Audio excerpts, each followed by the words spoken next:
Hello, আজকের কবিতা ছোটদের জন্য একটি মোড়কের কাহিনী। সুকান্ত ভট্টাচার্যের।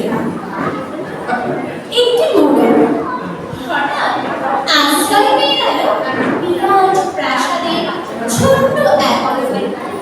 থামা প্যাকিং বাক্সের গাদায় আর দু-তিনটি মোড়কের সাথে আশ্রয় নিল, উপযুক্ত খাবার নিল না। চিৎকারে প্রতিবাদ চালিয়ে গলা ফাটিয়ে ভোর থেকে সন্ধ্যা পর্যন্ত তবু সহানুভূতি জানালো না সেই বিরাট শব্দ ইমারত। তারপর শুরু হলো তার আস্তাপুরে আনাগোনা।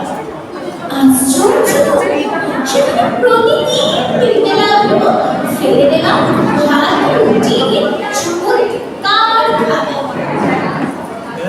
তারপর এক সময় আস্তাপুরে এলো বংশীরা, ময়লা ছেঁড়া ন্যাকড়া করা দু-তিনটে মানুষ। কাজের দুর্বলতা মোড়কের খাবার গেল বন্ধ হয়ে।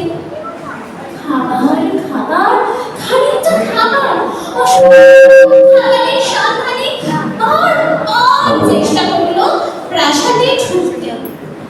প্রত্যেকবার প্রচন্ড তাড়া খেল।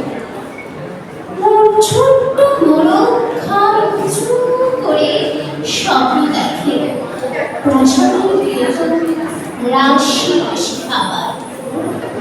তারপর সত্যি